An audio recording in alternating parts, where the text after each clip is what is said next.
तीन साधु की झोपड़ी हिंदी कहानी शिक्षाप्रद कहानी।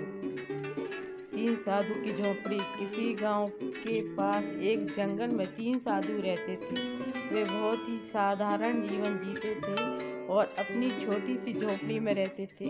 वे दिन भर साधना और भक्ति में लीन रहते और जो भी भोजन जंगल से प्राप्त होता उसी में संतुष्ट रहते थे। एक दिन उस राज्य का राजा शिकार के लिए जंगल में आया। शिकार के पीछे भागते हुए वह रास्ता भटक गया और अकेला रह गया। कई घंटे भटकने के बाद वह भूखा प्यासा एक झोंपड़ी के पास पहुंचा। वहां तीन साधु बैठे थे। राजा को देखकर वे तुरंत उठे और आदर पूर्वक उसका स्वागत किया। साधु ने उसे पानी और फल दिए जिससे उनकी भूख शांत हुई। राजा उनकी सरलता और भक्ति से बहुत प्रभावित हुआ। उसने पूछा, आप लोग यहाँ इस निर्जन वन में क्यों रहते हैं? साधुओं ने मुस्कुराते हुए कहा, संसार के मोह माया से दूर रहकर ईश्वर की भक्ति करते हैं।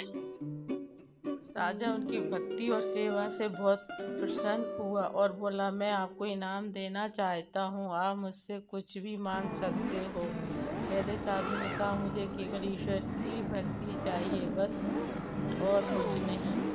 दूसरे साधु ने कहा, मुझे बस शांति चाहिए, बाकी कुछ नहीं। तीसरे साधु ने कहा, राजन, यदि आप कुछ देना ही चाहते हैं तो इस गांव की गरीबों की सहायता कीजिए। राजा यह सुनकर बहुत प्रभावित हुआ। उसने अपने मंत्री को आदेश दिया कि गांव में एक अन्न भंडार और एक धर्मशाला बनवाई जाए जिससे कोई भी भूखा ना रहे।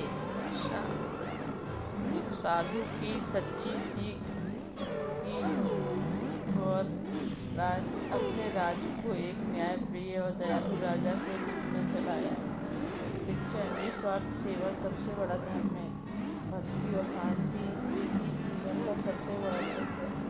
दूसरों की बुराई करने से असली संतोष मिलता है। प्लीज मेरे चैनल को लाइक एवं सब्सक्राइब करें।